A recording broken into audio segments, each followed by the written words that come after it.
하나님께서 우리에게 주신 말씀 마가복음 13장 14절로부터 13장 27절까지입니다. 하나님 말씀 마가복음 13장 14절로 27절입니다. 다 찾으셨으면 아멘 하시겠습니다. 찾도록하겠습니다. 멸망에 가증한 것이 서지 못할 곳에 선 것을 보거든 있는 자는 깨달을 진저 그때에 유대에 있는 자들은 산으로 도망할지어다. 지붕이 있는 자는 내려가지도 말고 집에 있는 무엇을 가지러 들어가지도 말며 밭에 있는 자는 겉옷을 가지러 뒤로 돌이키지 말지어다. 그 날에는 아이된 자들과 젖먹이는 자들에게 화가 있으리로다. 이 일이 겨울에 일어나지 않도록 기도하라. 이는 그 날들이 환난의 날이 되겠습니다. 하나님께서 창조하신 시초부터 지금까지 이런 환난이 없었고 후에도 없으리라. 만일 주께서 그 날들을 감하지 아니하셨더라면 모든 육체가 구원을 얻지 못할 것이거늘 자기가 택하신 자들을 위하여 그 날들을 감하셨느니라. 그때에 어떤 사람이 너희에게 말하되 보라 그리스도가 여기 있다 보라 저기 있다 하여도 믿지 말라. 거짓 그리스도들과 거짓 선지자들이 일어나서 이적과 기사를 행하여 할 수만 있으면 택하신 자들을 유혹하려 하라. 너희는 삼가라. 내가 모든 일을 너희에게 미리 말하였노라. 그때에 그 환난으로 해가 어두워지며 달이 빛을 내지 아니하며 별들이 하늘에서 떨어지며 하늘에 있는 권능들이 흔들리리라. 그때에 흰자가 구름을 타고 큰 권능과 영광으로 오는 것을 사람들이 보리라. 또 그때에 그가 천사들을 보내어 자기가 택하신 자들을 땅 끝으로부터 하늘 끝까지 사방에서 모으리라. 네, 기독교의 모든 내용은 성경에 근거하고 있습니다. 네, 여러 번 말씀드렸지만 성경은 하나님께서 하나님 스스로를 사람들에게 알려주시기 위해 사람으로 하여금 사람의 언어로 기록하여 만든 하나님의 책입니다. 사람의 생각이나 필요에 의해서 기록된 창작물이 아니고 사람에 의해서 관찰된 하나님의 모습을 서술한 기록물이 아닙니다. 성경은 사람의 삶을 오직 행복으로 이끄시기를 간절히 원하시는 하나님의 필요에 의해서 하나님께서 지으시고 사람에게 주신 하나님의 책입니다. 따라서 성경을 읽을 때에는 반드시 해석을 동반할 수밖에 없습니다. 왜냐하면 하나님께서 지으셨고 그 안에 하나님의 생각과 하나님의 원리와 하나님의 가치와 하나님의 기준이 가득 담겨져 있기 때문입니다. 읽는 이, 즉 독자가 되는 사람이 성경에 기록된 사건이나 말씀 속에서 하나님의 생각과 하나님의 뜻을 바르게 찾아내고 바르게 이해하고 또 바르게 적용해야만 사람을 향한 하나님의 기대와 소망에 부응하면서 기쁘고 즐겁고 자유롭고 신나게 신앙생활, 우리들의 일상의 삶을 살아갈 수 있게 된 겁니다. 그런데 오늘날 기독교 성도들에게 과연 그러한 삶을 살아가고 있는지 물어봤을 때 과연 그렇다라고 대답할 수 있는 그런 성도가 몇 명이나 있을지 흥미 가시지 않습니다. 그렇게 많지는 않은 거라고 생각됩니다. 예를 들어서 종말이라는 단어를 한번 생각을 해보겠습니다. 이 종말이라는 단어에 대해서 가장 두려움을 느끼는 그런 사람들은 어떤 사람들일까요?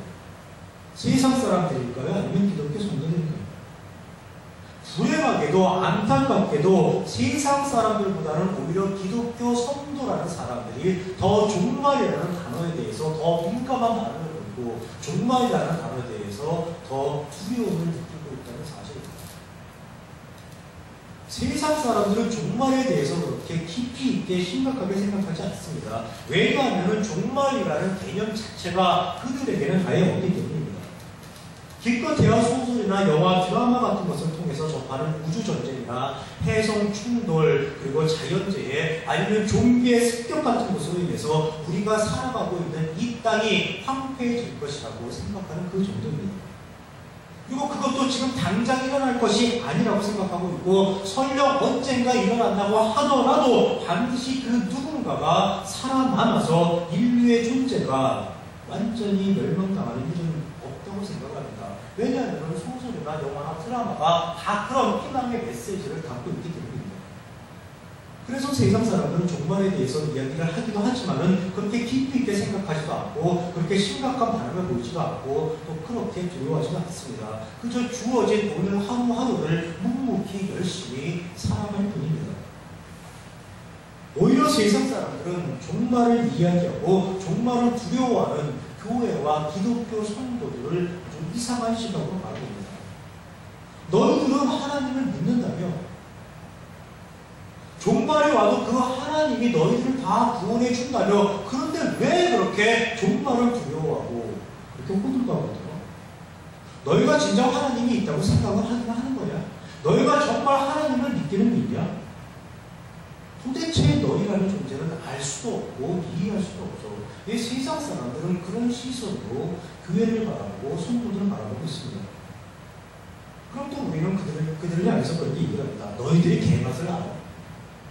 하나님도 모르고 구원도 모르고 진리도 모르고 종말도 모르는 것들이 까불고 있어. 나중에 끊고 다치지 말고, 나중에 후회하지 말고, 미리미리 믿어두고 미리미리 다 조심하고 믿어서 남을 주냐?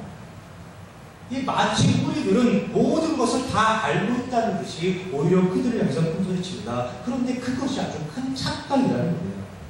아는 게 벽이라고 어설프게 알고 있는 기독교 지식으로 스스로의 삶을 더욱더 무겁게 만들고 힘겹게 하고 있는 것은 아닌지 모르겠습니다.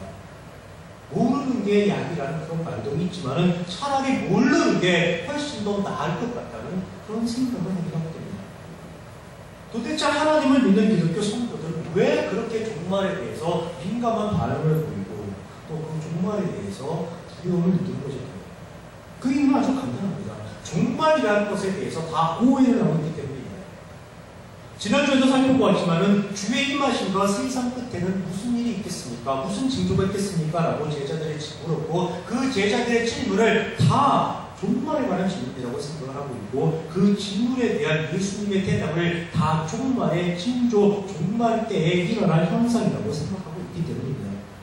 예수님께서 다시 오실 때에, 즉 재림하실 때에 세상이 끝장이 난다라고 모두들 생각하고 있는 겁니다. 이렇게 생각하고 있는 사람들에게 예수님의 재림이 반가울까요? 반갑지 않을까요? 당연히 반갑지 않습니다. 예수님께서 다시 오시는 그 날에 세상이 끝장난다고 생각을 하고 있고, 세상이 끝장날 뿐만 아니라 또 심판이 있을 것이라고 생각하는 그런 사람들에게 예수님의 재림이 결코 반가울 리가 없습니다. 예수님의 재림을 기다리지도 않고 기대하지도 않게 됩니다. 말로만 예수님을 사모한다고 하지, 겉으로만 예수님을 사모한다고 하지, 정작 그 예수님의 재림을 간절히 기다리는 사람들 거의 없습니다. 성도들은 예수님의 재림과 종말을 두려운 것으로 여기고 있고, 자신이 사는 동안에는 결코 그런 일이 일어나지 않기를 간절히 바라고 있을 뿐입니다. 그런데 더욱 심각한 문제는 성도들의 이런 연약한 마음을 이용해서 기독교로 가장한 이단들이 판을 치고 있다는 사실입니다. 세상에 종말이 온다고 하더라도 구원받은 수단과 방법이 있다고 성도들을 미혹합니다. 세상에 종말이 와도 일정한 자격과 조건을 갖추고 있으면 아무 문제가 없다고 성도를 미혹하고 있습니다. 그리고 미혹에 넘어간 성도들을 착취해서 자신들의 유익과 이익만을 추구하며 자신들의 배만 불리우는 그런 불순한 세력들이 판을 치고 있다는 사실입니다. 그로 인해서 성도 본인의 불행은 말할 것도 없고 온 집안이 쑥대밭이 되어버리는 그런 결과 우리 주변에서 아주 심심치 않게 목격을 하고 있습니다. 이 모든 것이 다 성경에 대한 오해, 성경에 대한 그릇된 해석에서 비롯된 것임을 우리는 결코 부인할 수 없습니다. 성경은 하나님의 책이기 때문에 하나님의 관점에서 읽고 하나님의 관점에서 해석해야만 하는데 죄적 기준, 죄적 가치, 죄적 원리에 사로잡힌 사람의 관점, 즉 죄인의 관점에서 뭘 읽고 해석하다 보니까 진리의 왜곡이 일어납니다. 기독교의 가치가 변질되고 성도의 삶에 불행한 결과가 초래가 되고 세상 사람으로부터는 오히려 욕을 먹는 그런 지경에까지 처하게 된 것입니다. 하나님께서 무엇을 가장 큰 문제로 여기시는지를 잘 이해를 하셔야 합니다. 성경에서 이야기하는 가장 큰 문제가 무엇인지를 우리가 확실히 이해를 해야만 합니다. 하나님께서 생각하는 가장 큰 문제, 성경에서 이야기하는 가장 큰 문제가 무엇입니까? 이게 바로 죄입니다. 성경에서 이야기하는 가장 큰 문제는 바로 죄입니다. 하나님께서 태초에 천지를 창조하시고 사람을 지었을 때는 아무런 문제가 없었습니다. 하나님, 사람, 그리고 하나님과 사람과의 관계, 그리고 사람과 사람과의 관계, 그리고 그 관계를 둘러싼 모든 주변 환경에서도 아무런 문제가 없는 완벽 그 자체였습니다. 그저 하나님과 더불어서 기쁘고 즐겁고 자유롭고 행복하게 살아가기만 하면 되는 아름다운 그런 세상이었습니다. 그런데 창세기 3장에서 선악을 알게 하는 나무의 열매를 먹고 사람이 죄인이 되었습니다. 사람의 마음속에 죄가 들어왔습니다. 죄인된 사람은 하나님을 떠나 스스로 기준이 되어버렸고 오로지 자신의 유익과 이익만을 추구하는 그런 존재가 되어버렸습니다. 당연히 자신 이외의 모든 존재는 다 적이 되어버렸습니다. 하나님도 적이 되어버렸고 나 이외의 타인은 모두 적이 되어버렸고 내 주변을 둘러싸고 있는 모든 환경마저도 다 적이 되어버렸습니다. 오로지 믿을 거라고는 자기 자신밖에 남지 않았습니다. 잘 되면 모든 것이 자신 탓이 되어버렸고 안 되면 모든 것이 하나님 탓, 남의 탓, 환경 탓이 되어버렸습니다. 다른 모든 것은 다 온전하게 제자리를 지키고 있는데 오로지 사람만이 변해서 사람만이 죄인이 되어서 이런 불행한 일이 벌어진 것입니다. 바로 죄로 인해서 죄가 사람의 마음속에 들어오면서 모든 불행의 씨앗이 싹트기 시작한 것입니다. 이런 세상에서 사람이 온전히 살아갈 수 있을까요? 살아갈 수는 없습니다. 시기와 질투, 분쟁과 다툼이 끊임없이 일어나고 살인이 멈추지 않습니다. 이런 세상에서 사람끼리 연합해서 온전하게 행복하게 살아간다는 건 불가능합니다. 있을 수가 없습니다. 다 죄로 인해서 모든 불행한 상태가 벌어진 것입니다. 즉 사람의 불행은 하나님 탓도 알고 사람 탓도 알고 환경 탓도 알고 바로 죄 탓이라는 겁니다. 예, 하나님께서 생각하시는 그리고 성경에서 이야기하는 가장 큰 문제는 바로 죄입니다. 그래서 그 죄의 문제를 해결해 주시기 위해서 2000년 전에 예수님께서 이 땅에 오셨던 것입니다. 사람 스스로는 도저히 죄의 문제를 해결할 수 없음을 하나님께서 아시고 하나님께서 육신을 입고 예수 그리스도로 이 땅에 오셔서 죄의 문제를 해결해 주신 것입니다. 예, 이것이 바로 기독교의 핵심입니다. 하나님의 은혜로 사람이 구원을 받고 구원받은 존재, 즉 성도가 되었다는 것, 그래서 이제는 성도가 되어서 행복하게 살아갈 수 있는 존재로 변화되었다는 것, 그것이 바로 기독교의 핵심이고 그것이 바로 기독교의 본질입니다. 그렇게 오셔서 일하셨던 예수님입니다. 사람을 위해 죽으시고 부활하시고 승천하셔서 사람을 죄에서 구원하셨던 예수님이 또 다시 오신다고 약속을 하셨습니다. 왜 오실까요? 왜 예수님이 다시 오신다고 약속을 하셨을까요? 세상을 끝장내기 위해서일까요? 아닙니다. 믿지 않는 자들을 멸하기 위해서 다시 오신다고 말씀하셨을까요? 결코 아닙니다. 하나님께서 죽으시면서까지 멸하려고 하셨던 죄라는 존재가 여전히 사람들을 사로잡고 있고 사람들의 삶을 불행하게 만들고 있기에 그 죄를 멸하기 위해서 예수님께서 다시 오신다고 약속하셨던 겁니다. 즉 종말이라는 것은 세상의 종말이나 사람의 종말, 인류의 종말이 아니라 바로 죄의 종말이 되는 겁니다. 이게 기독교에서 말하는 종말, 성경에서 말하는 종말은 바로 죄의 종말입니다. 그래서 성도된 우리는 종말을 두려워할 필요도 없고 예수님께서 다시 오신다는 그 예수님의 재림을 두려워할 필요도 전혀 전혀 없습니다. 예수님께서 지금 당장 이 시간에 오신다고 해도 겁먹을 이유가 전혀 없습니다. 또 성도뿐만 아니라 아직 성도가 아닌 자들, 죄인들도 예수님의 재림을 무서워할 이유가 전혀 없습니다. 왜 그렇습니까? 재림하신 예수님께서 죄라는 존재를 완전히 멸하심으로써 그들도 죄에서 해방되어 하나님의 성도, 하나님의 자녀로 변화되기 때문입니다. 예, 성도뿐만 아니라 성도가 아닌 자들도 예수님의 재림, 기독교에서 말하는 종말을 결코 두려워할 필요가 없습니다. 기독교에서 말하는 종말은 결코 두려운 게 아닙니다. 빨리 올수록 좋은 일입니다. 성도뿐만 아니라 성도가 아닌 죄인들에게도 기쁜 일입니다. 두 손 들고 환영해야만 하는 일입니다. 그래서 성경 전체의 맨 마지막 말씀이 뭐냐? 요한계시록 22장 20절에서 21절입니다. 이것들을 증언하신 이가 이르시되 내가 진실로 속히 오리라 하시거늘 아멘. 주 예수여 어서 오시옵소서. 주 예수의 은혜가 모든 자들에게 있을저다. 아멘. 예, 이렇게 기록하고 있는 겁니다. 예, 종말 두려워하지 마십시오. 종말 무서워하지 마십시오. 그 종말의 때 우리 모두가 온전한 하나님의 자녀가 되어서 시기도 없고 질투도 없고 분쟁도 없고 다툼도 없고 살인도 없고 오로지 기쁨만이 넘치는 아름다운 세상을 우리가 살아가게 된 겁니다. 지금까지 기독교에서 말하는 종말에 대해 잠깐 살펴봤습니다. 제가 오늘 종말에 관한 이야기로 설교를 시작한 이유가 있습니다. 왜냐하면 오늘 읽은 본문도 종말에 관한 징조로 많은 오해를 받고 있기 때문입니다. 그런데 지난주 설교를 통해서 마가복음 13장 전체는 종말에 관한 이야기가 아니라 곧 이루어질 예수님의 죽음과 부활을 앞두고 예수님께서 십자가 사역의 의미와 결과에 대해서 제자들에게 친절히 알려주는 내용이라고 말씀을 드렸습니다.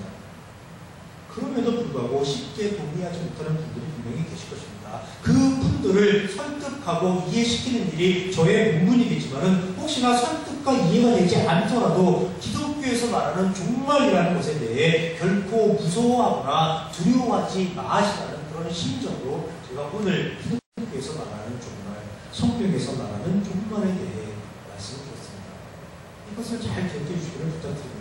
이것을 잘 기억하셔야만 이단으로부터 미혹당하지 않고 온전한 신앙생활, 건강한 신앙생활, 행복한 신앙생활, 그리고 자유와 평안이 넘치는 아름다운 삶을 살아가실 수 있기 때문입니다. 지금까지 말씀드렸던 내용을 잘 기억하시면서 오늘 본문을 한번 차근차근 살펴보도록 하겠습니다. 먼저 마가복음 13장 14절 전반절을 보시겠습니다. 멸망에 가증한 것이 서지 못할 곳에 선 것을 보거든. 멸망에 가증한 것이라고 예수님께서 말씀하시고 계십니다. 멸망에 가증한 것, 이것이 과연 무엇일까요? 또 그것이 서지 못할 곳에 서 있다라고 합니다. 그럼 서지 못할 곳, 그곳은 과연 어디일까요? 멸망에 가증한 것에 대해 자세히 알아보기 앞서서 이 표현으로 인해 이 부분이 절대로 종말에 관한 이야기가 될 수 없다는 것을 먼저 한번 강조를 하고 넘어가려고 합니다. 오늘날 많은 사람들은 주의 임하심과 세상 끝에는 무슨 징조가 있겠습니까? 라는 제자들의 질문을 토대로 예수님의 재림이 곧 세상 끝을 의미하고 오늘 본문을 포함한 마가복음 13장 전체에 나오는 예수님의 대답이 그 종말의 징조라고 생각을 하고 있다고 말씀드렸습니다. 그렇다면 종말의 주체가 누가 되는 겁니까? 종말을 일으키시는 그 주체가 누가 되는 겁니까? 바로 예수님이 되는 겁니다. 종말의 주체는 당연히 예수님이 되는 것이고 종말을 일으키시는 분 분명히 하나님이 되는 겁니다. 당연히 종말의 징조라는 것이 있다면 그 징조 역시 하나님께서 보여주시는 것이 됩니다.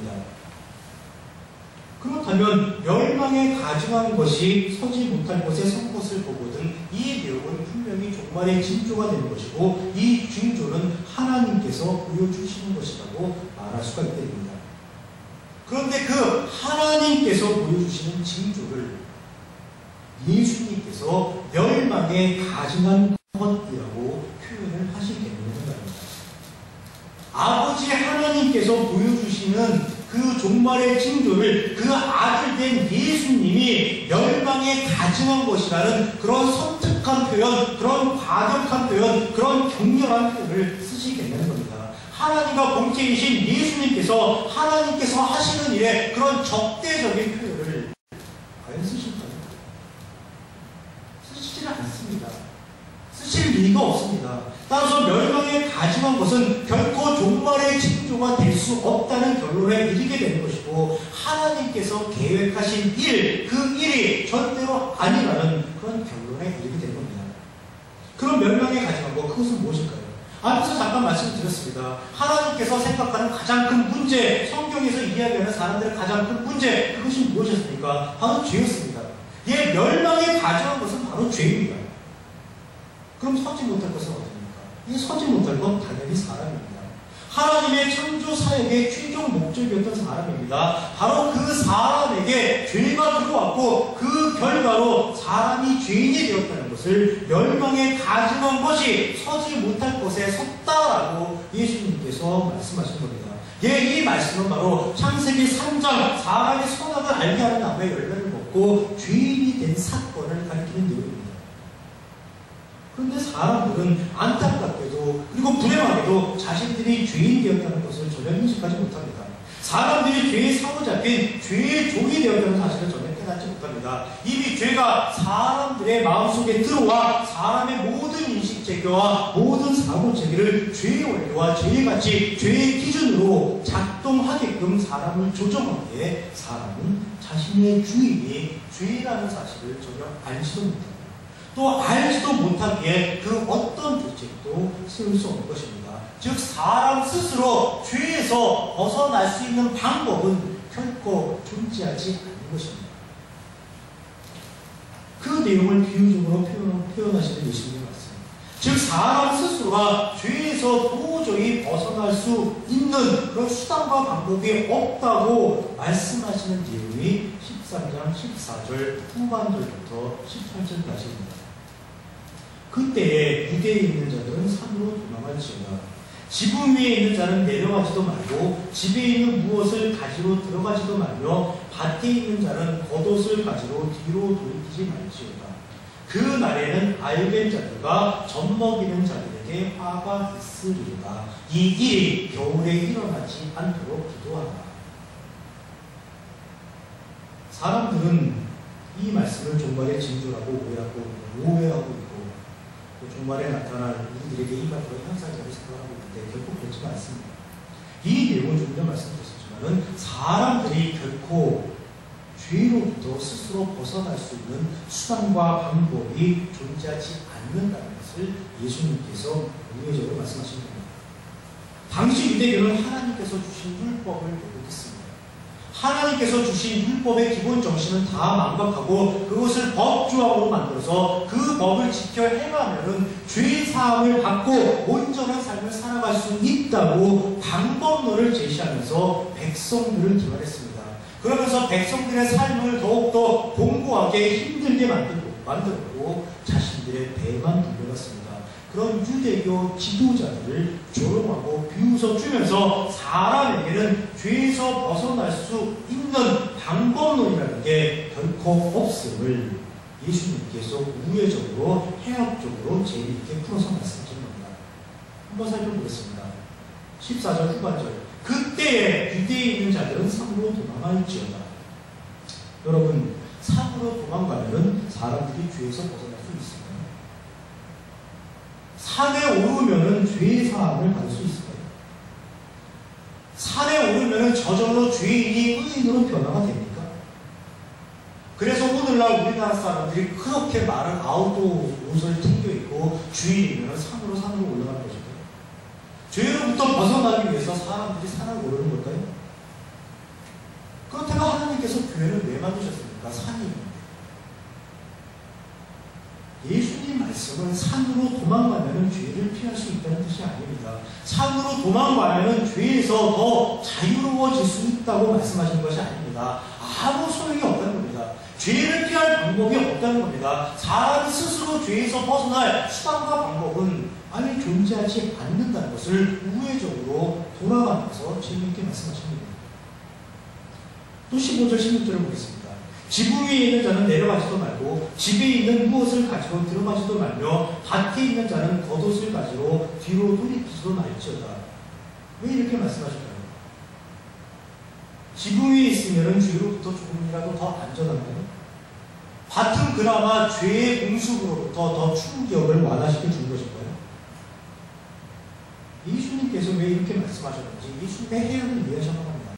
예수님께서 지금 얼마나 사람의 심리와 심정을 정확하게 꿰뚫어보고 계시는지를 눈치를 채셔야 합니다. 매년 여름이면 우리가 흔히 뉴스에서 종종 보게 되는 장면입니다. 어떤 사람들이 물난리를 만나 홍수를 만나 급하게 목숨이라도 건져보자 지붕 위로 올라갑니다. 그런데 지붕 위에 올라갔던 사람이 갑자기 하차하면서 어떤 물건을 가지고 내려간다고 합니다. 무엇을 가지고 내려오는 것일까요? 그리고 왜 그것을 가지고 내려오는 것일까요? 그것을 가지고 있으면 어떤 보탬이 된다고 생각을 하기 때문입니다. 그것을 가지고 있으면 좀 더 나음이 있을 거라고 생각하기 때문에 지붕에서 내려온 것입니다. 밭에 나와서 일하던 자가 갑자기 겉옷을 가지고 집 안으로 들어간다고 합니다. 왜 들어갑니까? 겉옷을 가지고 있으면 좀 더 유익이 있을 거라고 생각을 하기 때문입니다. 좀 더 자기에게 이로움이 있을 거라고 생각하기 때문에 집으로 겉옷을 가지고 들어가는 겁니다. 그런데 예수님은 뭐라고 말씀하십니까? 그렇게 하지 말라는 겁니다. 그래 봐야 아무 소용이 없다는 겁니다. 그래 봐야 사람이 죄에서 벗어날 수 있는 그런 방법은 없다고 말씀하시는 겁니다. 사람들은 스스로에게 수단과 방법이 있을 거라고 생각할지 모르지만은 사람들은 스스로 더 나은 조건과 환경을 만들어 갈 수 있을 거라고 생각할 수 있을지 모르지만은 그 모든 게 다 소용이 없다는 겁니다. 너희들만의 착각이라고 예수님은 말씀하시는 겁니다. 결코 죄에서 벗어날 수단과 방법 존재하지 않는다. 예수님은 그런 말씀하시는 겁니다. 또 17절. 그 날에는 아이 된 자들과 젖 먹이는 자들에게 화가 있으리로다. 왜 예수님께서 이렇게 말씀을 하실까요? 예수님은 지금 사람들의 생각을 정확하게 읽고 있습니다. 잘 생각해 보십시오. 우리의 생각에 사람들 중에서 가장 연약한 자는 누구일까요? 사람들 중에서 가장 대책 없는 자, 사람들 중에서 가장 그 위험에 많이 노출되어 있는 자, 또 위험에 노출되어 있는 자들 중에서 가장 어떤 피할 수 없는 자, 그런 자들은 과연 누굽니까? 바로 아이된 자들과 젖 먹이는 자들입니다. 난리가 나서 피난을 가야 하는데 아이 때문에 이러지도 못하고 저러지도 못하는 그런 사람들입니다. 그런 사람들에게 예수님이 화가 미친다고 말씀을 하시는 겁니다. 그럼 그렇지 않은 자들은 온전하냐 말입니다. 강한 자, 약삭 빠른 자, 행동이 민첩한 자, 나름대로 대책을 가지고 있다고 자부하는 자, 그런 자들은 온전할까요? 그런 사람들은 죄로부터, 죄의 화로부터 벗어날 수 있을까요? 그렇지 않다는 겁니다. 그들 역시 죄에서 벗어날 수단과 방법이 없다고 예수님은 말씀하신 것입니다. 스스로 율법을 잘 지켜 행했기 때문에 스스로 의인이라고 착각을 하고 있고 자신들은 아무 문제가 없다고 거드름을 피우는 그런 유대교 지도자들을 비웃어주고 조롱하면서 예수님은 이처럼 말씀하십니다. 또 18절입니다. 이 일이 겨울에 일어나지 않도록 기도하라. 이 말은 무슨 뜻입니까?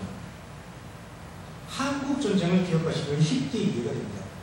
6.25 때에는 피난 가기가 그래도 아주 수월했습니다. 날도 춥지 않았고 행여 먹을 거리가 떨어지더라도 산에 올라가서 산나무라도 캐어서 또 열매라도 주워서 먹을 수 있었기 때문입니다. 그러나 1.4 때에는 이야기가 완전히 달라집니다. 춥고 배고프고 고생이 이만저만이 아닙니다. 정말 대책이 없습니다. 영화나 다큐멘터리에서 많이 보셨을 겁니다. 겨울 난리는 정말 견디기 힘들고 정말 버텨내기가 어렵습니다. 그래서 예수님께서도 난리가 겨울에 일어나지 않도록 기도하라고 말씀하신 겁니다. 그런데 이게 예수님의 진심입니까? 지금 예수님은 진심을 말씀하실 때 아니라 바로 예수님의 조롱입니다. 사람들은 겨울이 아닌 다른 계절에 난리가 나면 그나마 견딜 수 있고 그나마 버티기 쉬울 것이라고 생각하지만 그 모든 게 다 착각이라고 말씀하신 겁니다. 죄는 계절을 가리지 않습니다. 죄는 시도 때도 없습니다. 언제나 늘 항상 사람의 마음을 교활하게 조정하기에 그 죄로부터 벗어날 수 있는 수단과 방법은 결코 존재하지 않는다고 말씀하신 것입니다. 이 모든 상황을 한마디로 요약한 것이 13장 19절입니다. 이는 그 날들이 환난의 날이 되겠습니다. 하나님께서 창조하신 시초부터 지금까지 이런 환난 환란이 없었고 후에도 없으리라. 어느 한 시점을 의미하는 것이 아닙니다.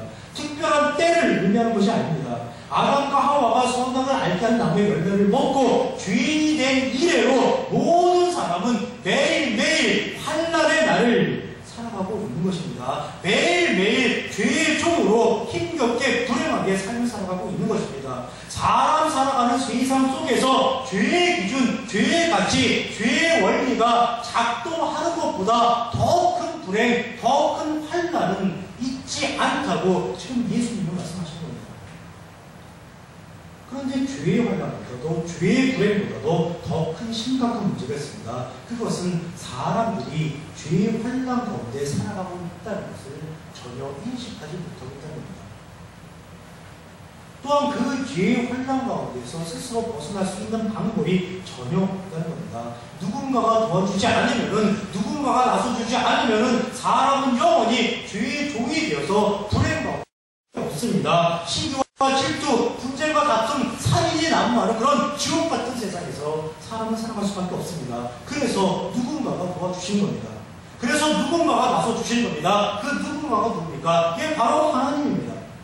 사람은 선악을 알게 하는 나무의 열매를 먹고 하나님이 싫다고, 하나님의 원리를 받아들일 수 없다고, 하나님이 기준이 아니라 내가 기준이라고, 나 스스로가 기준이라고 주장하면서 하나님 곁을 떠나 어려운 환란 가운데 살아가는 그런 형편이 되었지만은, 하나님께서는 하나님을 떠난 그런 죄인을 다시 찾아주시는 겁니다. 그렇게 찾아주셔서 죄의 환란 가운데서 건져주시는 겁니다. 죄로부터 해방시켜 주시는 것입니다. 그 내용이 13장 20절입니다. 만일 주께서 그 날들을 감하지 아니하셨다면 모든 육체가 구원을 얻지 못할 것이거늘 자기가 택하신 자들을 위하여 그 날을 감하셨느니라. 그런데 자칫하면 또 이 말씀을 우리가 오해하기가 쉽습니다. 두 가지 측면에서 오해의 가능성이 아주 높습니다. 우선 첫 번째는 감해 주셨다는 표현입니다. 예를 들어서 설명을 드리자면, 우리가 죄의 환란을 견디면서 살아가야 하는 날이 1000일 동안인데, 하나님께서 은혜를 베푸사 100일을 감해 주셔서 900일만 견디면 구원을 받는다, 이런 식으로 생각하기가 쉽습니다. 그런데 그런 뜻이 전혀 아니라는 겁니다. 견디고 있으면 구원해 주신다, 그런 뜻이 전혀 아니라는 겁니다. 만약에 제가 저기 계신 박 목사님께 1000만원을 빌려서 그 1000만원 갚을 돈이 있다고 하겠습니다. 그런데 저는 갚을 능력이 없고 갚을 대책도 없습니다. 그런 저에게 박 목사님이 갚을 돈을 반으로 팍 주셨습니다. 그래도 저는 갚을 능력이 없고 갚을 대책이 없습니다. 반으로 줄여주셨지만은 저는 아무 능력, 아무 대책이 없습니다. 그때 박 목사님께서 갚을 돈 전체를 다 감해주시는 겁니다. 다 갚았다고 선언을 해주시는 겁니다. 그게 무엇입니까? 그게 바로 은혜입니다. 본문 표현, 주께서 감해주셨다라는 표현은 바로 그런 의미입니다. 죄에서 견뎌야 하는 나를 줄여주셨다는 그런 의미가 아니라, 원천적으로 능력도 없고 대책도 없고 죄에서 벗어날 수단과 방법이 전혀 없는 사람을 하나님께서 찾아주셔서 구원해 주실 것이라고 예수님께서 말씀하신 겁니다. 줄여주신다, 감해주신다, 그것이 강조되는 것이 아니라 사람의 무능력, 무대책, 아무 수단과 방법이 없음을 강조하는 것이고, 그런 자들을 위해서 내가 왔다고 예수님은 말씀하신 것입니다. 또 자칫하면 우리가 오해할 수 있는 또 한 가지, 자기가 택하신 자들을 위하여라는 그 표현입니다. 이 표현도 10명 중에 3명을 택한다, 혹은 4명을 택한다, 그런 의미가 전혀 아닙니다. 만약에 그런 의미라면 선택을 받은 사람과 선택을 받지 못하는 사람을 나누는 그런 기준이 있어야 합니다. 요즘 이 시절인데 합격과 불합격을 나누는 기준, 즉 커트라인이라는 게 있습니다. 예, 그와 마찬가지로 택함받는 사람과 택함받지 못하는 사람을 나누는 기준이 먼저 명확히 제시되어야 합니다. 그런데 그런 기준이라는 게 있을 수가 없습니다. 사람 중에 죄인 아닌 사람이 없고, 죄인 중에 더한 죄인, 덜한 죄인의 구별이 없습니다. 모두가 동일한 죄인입니다. 모두가 똑같은 죄인입니다. 어떤 기준이 제시가 된다고 하더라도 그 기준을 충족시키고 만족시킬 만한 사람은 단 한 명도 없습니다. 따라서 자기가 택하신 자들을 위하여라는 표현에서 택한다는 말은 누구누구를 선택한다, 누구누구를 골라낸다라는 그런 의미가 아니라 사람이, 즉 죄인이 하나님을 찾아오지를 않으니까, 하나님을 선택하지 않으니까 하나님께서 사람을, 하나님께서 죄인을 찾아오셔서 구원해주는 쪽으로 선택하셨다, 구원해주는 쪽으로 결정하셨다, 구원해주시는 쪽으로 결심하셨다. 예, 하나님의 결심, 하나님의 일하심을 말씀하는 그런 의미가 됩니다. 즉 20절은 자신이 죄인인 것조차 모르는 사람이 죄에서 벗어날 아무 능력, 아무 대책, 아무 수단, 아무 방법이 없기에 하나님께서 그 죄인들을 찾아오셔서 죄인을 죄로부터 구원해 주시기로 선택하셨다는 예수님의 선포가 된 겁니다. 어떻게 그 구원을 주십니까? 예, 바로 예수님께서 십자가를 지시고 십자가에 달려 죽으시고 죽은 지 사흘 만에 부활하심으로써 아무 조건 없이, 아무 대가 없이 공짜로 무료로 거저 구원의 은혜를 베풀어주는 겁니다. 예, 구원은 전적으로 하나님께서 감당하는 하나님의 일이심을 지금 분명히 말씀하신 겁니다. 그렇게 구원의 성격, 구원의 의미, 즉 하나님께서 하시는 하나님의 일이라고 말씀하시고 예수님께서 제자들에게 권면하시는 내용이 바로 이것입니다. 그 내용이 21절에서 23절입니다. 그때에 어떤 사람이 너희에게 말하되 보라 그리스도가 여기 있다, 보라 저기 있다 하여도 믿지 말라. 거짓 그리스도들과 거짓 선지자들이 일어나서 이적과 기사를 행하여 할 수만 있으면 택하신 자들을 미혹하려 하리라. 너희는 삼가라. 내가 모든 일을 너희에게 미리 말하였느니라. 예, 미혹당하지 말라고 권면하시는 말씀입니다. 그런데 이 말씀이 비단 제자들에게만 하신 말씀입니다. 그렇지가 않습니다. 이 말씀은 바로 오늘날 현대를 살아가는 우리들에게도 모두 해당되고 적용되는 말씀입니다.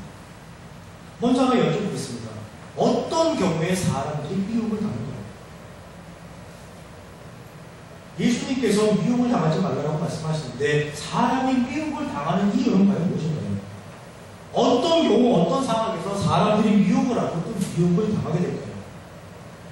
미혹이 제시되고 미혹을 당하는 상황, 또 미혹에 등장하고 미혹에 빠지는 이유는 특별한 방법이 제시되고 특별한 징조가 제시될 때 바로 그때입니다.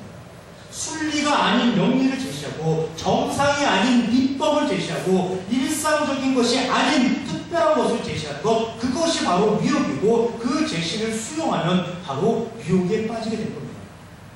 우리 주변에서 흔히 볼 수 있는 미혹 예로 들자면 다단계입니다. 사람들이 내가 일한 만큼 본다, 내가 수고한 만큼 받는다고 생각하면 미혹이 등장하지도 않고 미혹에 빠지지도 않습니다. 그런데 하나 일하고 연을 받을 수 있다고 제시를 하고 그 제시를 수용하면 미혹이 되는 것이고 미혹에 빠지게 되는 경우가 되는 겁니다. 또 쪽집게 과외라는 게 있습니다. 이 쪽집게 과외도 마찬가지입니다. 내가 공부한 만큼, 내가 노력한 만큼 결과를 얻는다고 생각을 하면 이런 미혹에 넘어갈 리가 없습니다.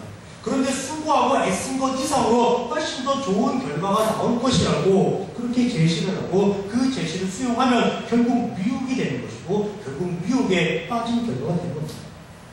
그러니까 미혹이라는 것은 정상적이 아닌 것을 제시하고 정상적인 것이 아닌 것을 요구할 때 일어나는 겁니다. 어떤 비법을 제시하고 어떤 비법을 수용할 때 미혹이라는 것이 일어나는 겁니다. 그렇다면 기독교에는 미혹이 있을 수가 없습니다. 왜냐하면 기독교는 하나님께서 일하시는 종교이기 때문입니다. 하나님께서 계획하시고 하나님께서 진행하시고 하나님께서 성취하시고 하나님께서 모든 것을 책임지시기 때문입니다.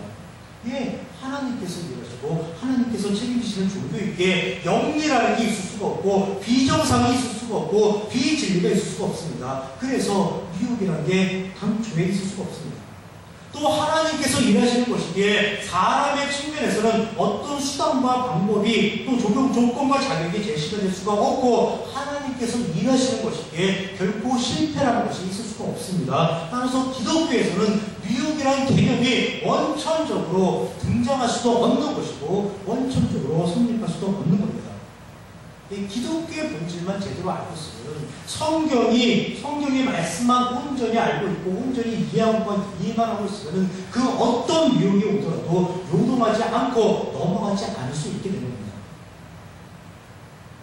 그런데 오늘 본문에서 예수님께서는 사람의 미혹을 받지 않도록 주의하라고 권면을 하십니다. 왜 그렇게 권면을 하십니까? 미혹에 넘어가는 사람이 있기 때문입니다. 미혹을 제시하는 자들이 있고 그 제시에 넘어가는 미혹에 넘어가는 사람들이 있기 때문입니다. 어떤 미혹인가요? 예수님께서 그런 미혹에 대해서 예를 하나 드십니다. 그게 13장 22절입니다. 거짓 그리스도들과 거짓 선지자들이 일어나서 이적과 기사를 행하여 할 수만 있으면 택하신 자들을 미혹하려 하리라. 거짓 그리스도, 거짓 선지자가 나온다고 합니다. 그러면 여러분, 거짓 그리스도와 예수 그리스도가 있습니다. 거짓 그리스도와 예수 그리스도를 어떻게 구분하시겠습니까? 거짓 그리스도도 나와서 나는 그리스도다라고 그렇게 말을 합니다. 예수님께서도 나는 그리스도다라고 말씀을 하셨습니다. 둘 다 나는 그리스도다라고 그렇게 말을 합니다. 그러면 어떻게 거짓 그리스도와 참되신 예수 그리스도를 구분하시겠습니까? 거짓 그리스도는 이렇게 말하는 것입니다. 나는 그리스도다. 그러므로 너희는 나에게 이렇게 하라고 제안을 하는 겁니다. 그러나 예수 그리스도는 내가 그리스도다. 그러므로 내가 너희를 이렇게 해주마. 내가 너희를 이렇게 만들어주마라고 선포하실 겁니다. 이 방법론을 제시하면 거짓 그리스도가 되는 것이고 결과를 선포하면 하나님 참 예수 그리스도가 되는 겁니다. 방법론을 제시하면 미혹하는 것이고 결과를 선포하면 바로 복음을 선포하는 것입니다. 예, 기독교는 하나님께서 일하시는 것이고 사람에게는 그 어떤 수단과 방법이 없기 때문에 누군가가 수단과 방법을 제시하고 자격과 조건을 제시하면 그것은 모두 미혹이 되어버리는 겁니다. 넓게 생각하면 당시 유대교도 모두 미혹하는 세력의 범주에 들어가게 된 겁니다. 왜냐하면 그들은 율법을 방법론으로 제시했기 때문입니다. 또 오늘날 이단들도 모두 다 이런 분들입니다. 날짜를 정해놓고 숫자를 정해놓고 자격과 조건을 제시하고 수단과 방법을 제시하고 있지 않습니까? 그런 불순한 세력들의 미혹에 넘어가지 말라고 예수님은 말씀하신 겁니다. 왜 그렇습니까? 기독교는 하나님께서 일하시고 하나님께서 성취하시고 하나님께서 책임져 주시는 그런 종교이기 때문에 그렇게 말씀하십니다. 그런데 죄인들은 그 미혹을 거부할 수가 없습니다. 그 달콤한 유혹을 뿌리칠 수가 없습니다. 죄에서 벗어나지 못하면 그 미혹에서 결코 자유로울 수가 없습니다. 그래서 하나님께서 오셔야만 한 겁니다. 그래서 예수님께서 오셔야만 할 것입니다. 사람을 죄에서 구원해서 그 어떤 미혹에도 그 어떤 유혹에도 그 어떤 죄의 시험에도 넘어가지 않을 당당한 성도로 당당한 존재로 만들어 주셔야 하는 겁니다. 그래서 내가 왔다고 내가 그렇게 만들어 주겠다고 선포하는 내용, 그 내용이 24절로 27절입니다. 그때에 그 환난은 해가 어두워지며 달이 빛을 내지 아니하며 별들이 하늘에서 떨어지며 하늘에 있는 권능들이 흔들리리라. 그때에 인자가 구름을 타고 큰 권능과 영광으로 오는 것을 사람들이 보리라. 또 그때에 그가 천사들을 보내어 자기가 택하신 자들을 땅 끝으로부터 하늘 끝까지 사방에서 모이라라고 했습니다. 마가복음 13장의 내용을 종말의 징조라고 생각하는 사람들이 있다고 했습니다. 그런 사람들은 또 이 내용을 들어갑니다. 인자가 오신다고 하니까 그것을 재림이라고 생각하고 그것으로 세상이 끝난다고 생각하는 사람들은 이 내용을 종말의 징조라고 생각하고 또 두려워합니다. 세상 끝날에는 해가 어두워진대요. 세상 끝날에는 다시 빛을 잃어버린대. 세상 끝날에는 하늘에서 별이 떨어지는 그런 기현이 있었는데 일식이나 월식이 생기면 하늘에서 별똥별이라도 떨어지면 다 불길한 징조라고 생각을 하고 세상 끝날의 징조라고 그렇게 생각을 하면서 두려워합니다. 근데 이게 과연 그런 내용일까요? 그렇지 않습니다. 성경에는 아주 다양한 문학적 표현이 있습니다. 해악도 있고 풍자도 있고 반전도 있고 억지도 있고 패러디도 있고 문답, 논쟁, 기교, 과장에 참으로 많은 수상법이 사용되고 있습니다. 오늘 살펴보았던 14절부터 18절까지 그 내용도 해학적 수사법이 사용된 그런 내용이었습니다. 이와 마찬가지로 방금 전 읽어본 24절에서부터 27절까지도 일종의 과장법을 사용한 문학적 표현이라고 보시면 쉽게 이해가 가실 수 있습니다. 창조주 하나님께서 사람을 죄에서 구원하기 위해 육신을 입고 이 땅에 그리스도로 오십니다. 해와 달과 별을 창조하신 창조주 하나님께서 땅으로 행차를 하십니다. 그럼 피조물 된 해와 달과 별은 어떻게 해야 합니까? 창조주 하나님께서, 주인 되시는 하나님께서 더 빛날 수 있도록, 창조주 하나님의 영광과 권능이 더 드러날 수 있도록 자신의 존재를 낮추어야 하고 자신의 존재를 감추어야만 합니다. 성경은 바로 그런 상황을 지금 과장을 섞어서 아주 문학적으로 멋지게 표현하고 있는 겁니다. 그 어떤 징조를 이야기하고자 하는 것이 아닙니다. 예수님께서 재림하실 때의 징조, 세상 끝날의 징조, 그런 것을 얘기하는 게 아니라는 얘기입니다. 이 본문에서 가장 핵심되는 내용은 27절입니다. 자기가 택하신 자들을 땅 끝으로부터 하늘 끝까지 사방에서 모으리라라는 그 말씀입니다. 택하신 자들이라는 표현을 이미 말씀드렸습니다. 특정인을 선발한다는 의미, 특정인을 골라낸다는 의미가 아니라 사람이 택하지 않게 하나님께서 찾아주셔서 하나님께서 구원하는 쪽으로 선택하셨다, 구원하는 쪽으로 결정하셨다는 그런 의미라고 말씀드렸습니다. 그렇다면 이 내용은 어떻게 결론됩니까? 하늘 끝에서 땅 끝까지 사방에 있는 모든 사람, 모든 죄인을 불러 모아서 죄로부터 구원해 주시겠다는 그런 의미가 됩니다. 예수님께서 이 땅에 오신 궁극적인 그 목적을 선포하신 것입니다. 내가 사방에서 모으리라. 바로 예수님 하나님의 일하심, 하나님의 이 땅에 오신 목적, 일하시는 목적을 바로 제자들에게 선포하신 것입니다.